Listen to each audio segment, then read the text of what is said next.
Why do many people work so hard? Dear Lily,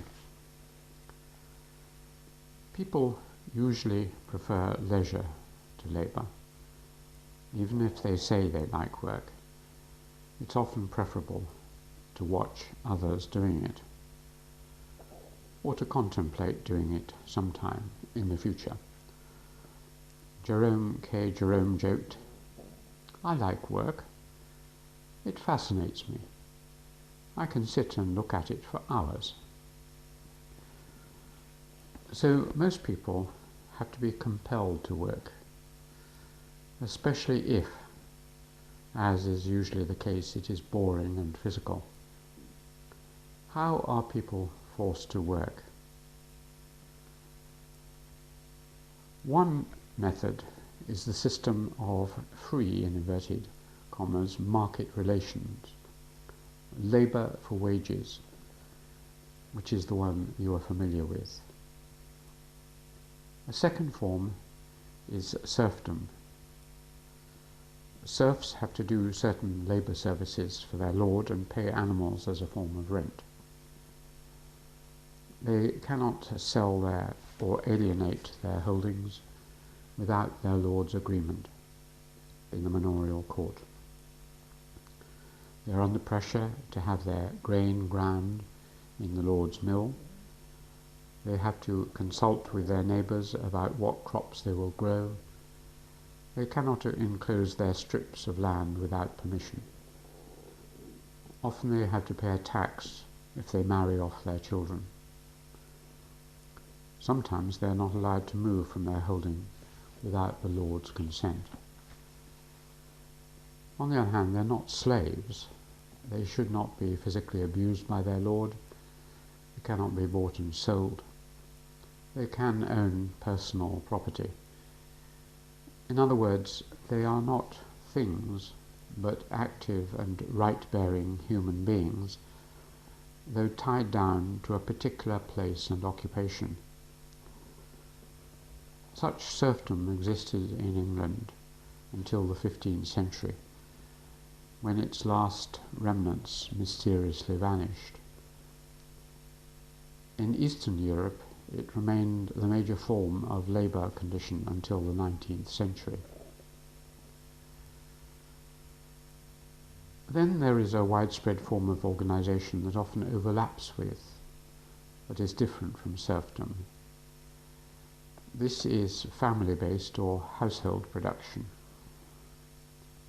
Its central feature is that the compulsion to work is exerted neither through the market, wages mechanism, nor through direct lordly power, serfdom. It comes at one remove from the lord through the compulsion of the family. There is often an enormous pressure towards hard work, but this comes to bear on the individual through loyalty to the family line. There is also a desperate need to extract a living and pay rents to the lord. This is the characteristic form in much of Africa, India, China and South America, as well as many Mediterranean countries. A final form is slavery, which is characteristic of ancient civilizations. Here people are bought and sold as goods. They are the property of others and have no rights. The technologies of metals, writing, weaving and ploughing led for centuries to the use of slaves. Rome was the last great civilization in the West to be based on slavery, the end of an era lasting over 3,000 years. There were periods of revival, such as that in the Caribbean and in the southern states of America. But the system has been dying out. Although there are still many slaves in parts of North Africa, South and Central America and elsewhere, slavery is not the ways that working is basically organized nowadays. Both slavery and the family farming system make people unwilling to use animals or machines. It is almost always cheaper, inverted commas, to work all hours than to keep capital invested in animals, mills and other machinery. These systems, which covered much of East Asia and India, and to a large extent Mediterranean Europe, tend to drive out labour-saving technologies. Slavery and family labour make human labour a priority. Only a free market system, and sometimes serfdom, make it highly desirable to replace humans by machines. How did we get to our world? If you had looked at the world in around 1750, you would have seen that much of it seemed to have reached a plateau where it could not get any richer. Indeed, much of it was already getting poorer. With the technologies then known, it was impossible to improve the general position of mankind. Nor could the earth feed many more than the 500 million, half a billion, then living on this planet. There were, however, two exceptions. One was North America, which was experiencing the fastest economic growth in the world. Its population was tiny and the resources vast.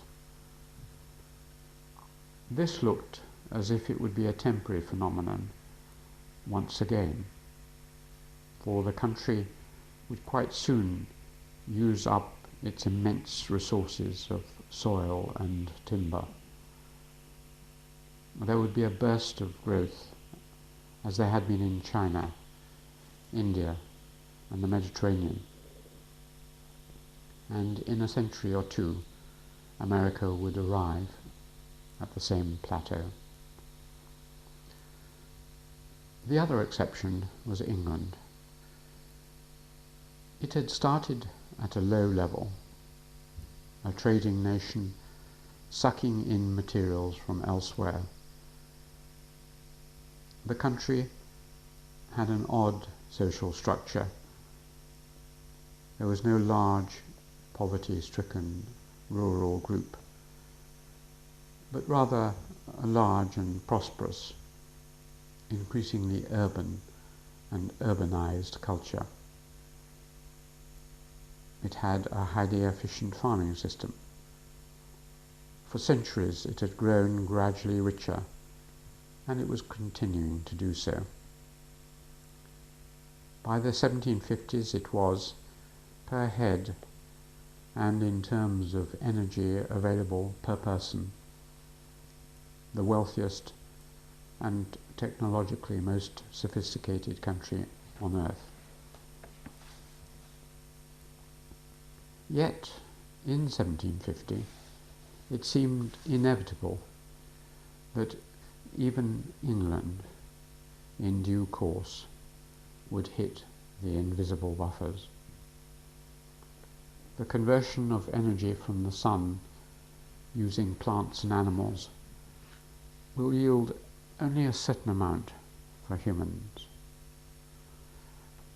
Another century of growth, at the most, and then England, like America, would end on a high level but flat path. Another civilization that could not move in a new direction. England's special state was plainly visible. People noticed the improving technologies of production and the interest in wealth creation and scientific discovery. They even noted the increasing use of fossil fuels and the growth of wealth flowing in from the British Empire. Yet no one at that stage could see the impending revolutionary change, for the English had harnessed the power of steam. Who could have foreseen that the long path of replacing human labour by animals, wind, water, and increasingly coal, and doing this through sophisticated machines, especially mills, would suddenly transform the whole world? Who could have known that what was at first merely a change in scale, a movement along a pre-existing path, almost a natural evolution, would suddenly alter everything and become a revolution? What did the steam engine do?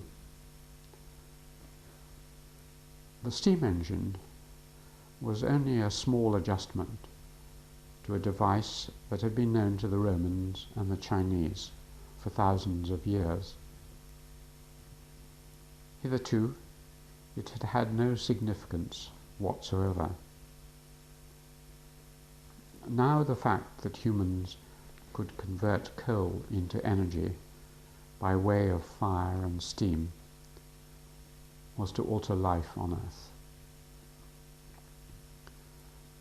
The human species, having to live off supplies of energy from the sun, a current account whereby the sun's energy was converted to human use through living creatures,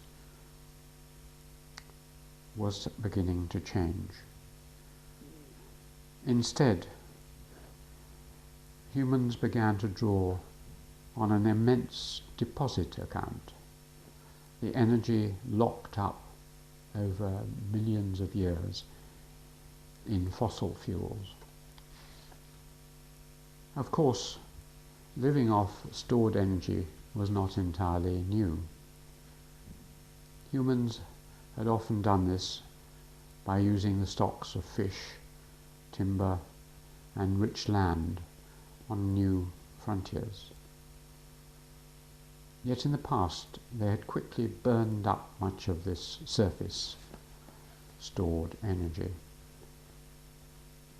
What the steam engine did was to sit at the top of a funnel which went down into the vast reserves of highly concentrated sunlight that had fallen on the earth over millions of years.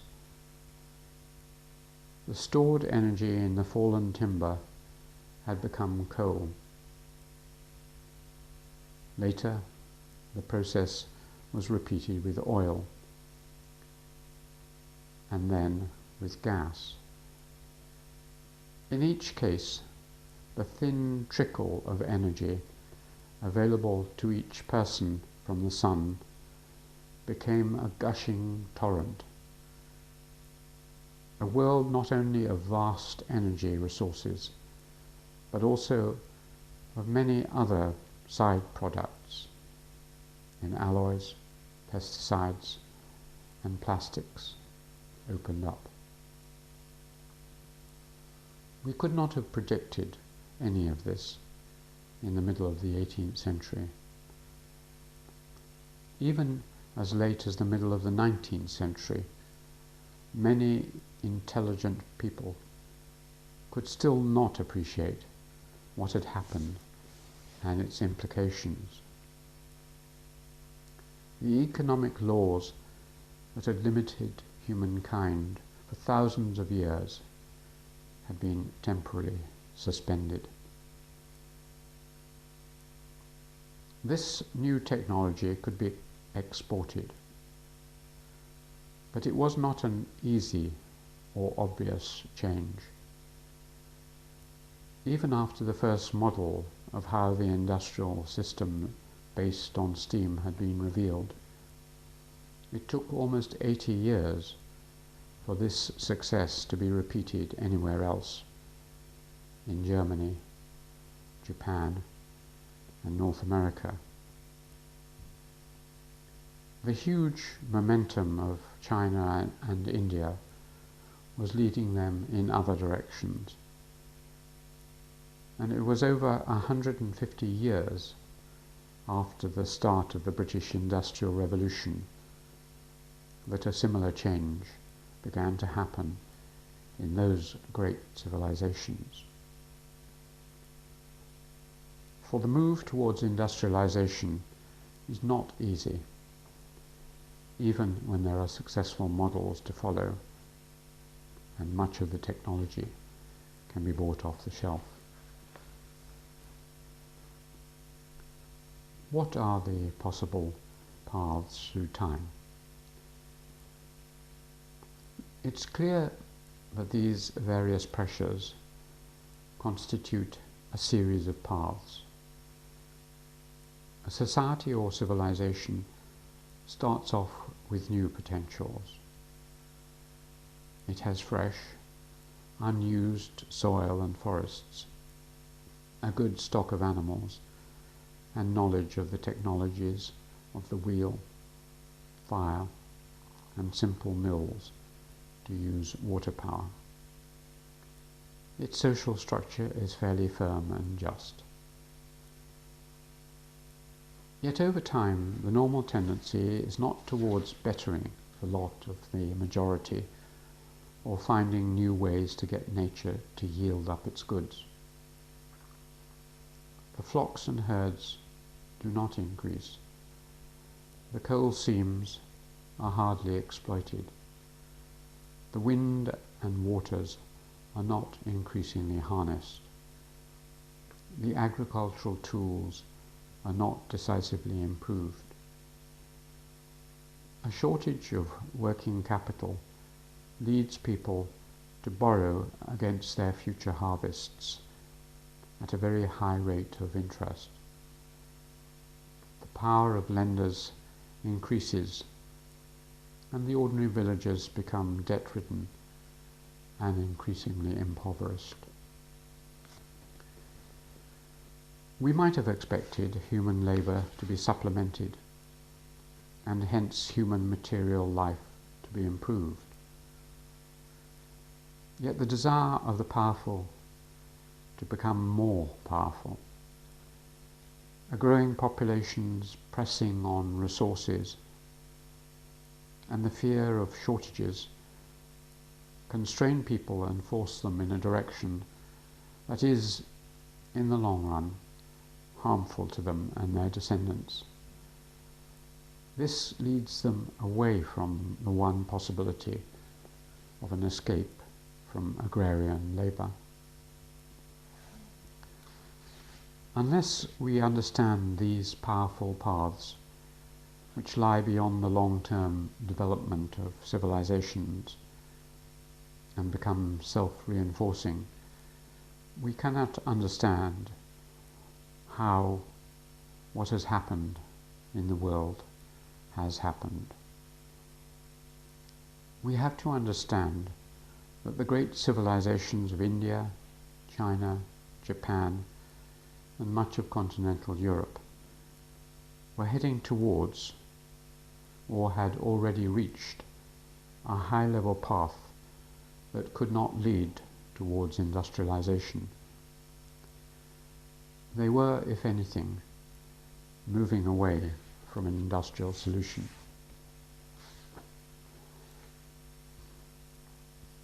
Why do humans often give up using animals?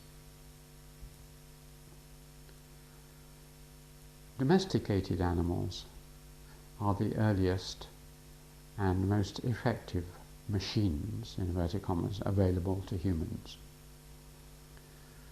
They take the strain off the human back and arms. Used with other techniques, animals can raise human living standards very considerably, both as supplementary foodstuffs protein in meat and milk, and as machines to carry burdens, ploughs, lift water, grind grain.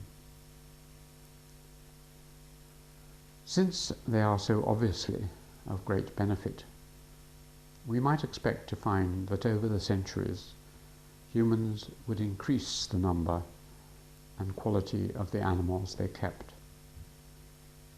Surprisingly, this has not usually been the case. In Japan, domesticated animals were quite widely used in the period up to about 1600. There were large numbers of horses and oxen. After that, as the population grew, the animals were gradually replaced by human labour. By the later 19th century, there were practically no large domestic animals in the intensive rice-growing areas of central Japan. All the land was being used to grow crops, so there was nowhere for the animals to be kept. In any case, human labour was cheaper. I saw this same process happening over a very short period of just a couple of generations in a Nepalese hill village.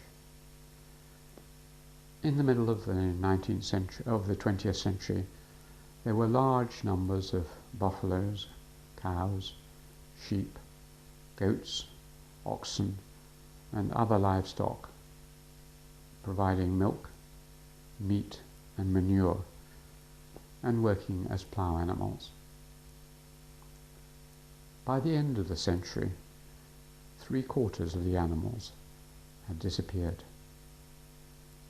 People could not afford, in inverted commas, to keep them. It was cheaper to hire a man to carry goods up to the village, a 5-hour walk up a steep mountain, than to keep or hire a mule. It was not only in Asia that this was happening. It's possible to see the same pattern over many parts of Western Europe. For instance, in France, the animal energy available per head in terms of oxen, horses, sheep, and goats was higher in the 13th century than in the 18th.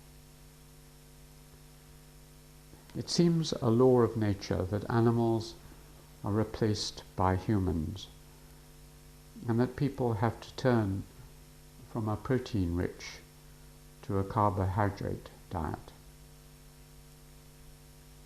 Animals are in many ways a luxury. Only the relatively well-off can afford them. Poverty edges them out. A son will replace a donkey or ox carrying goods on his back, or dig with a hoe or spade rather than a plough with an animal. Domesticated animals have no collective bargaining power. Why does more often lead to less? Animals are just one example. The use of wind, water, wheels, and gunpowder, rather than increasing as civilizations grew in population and sophistication, tended to decline.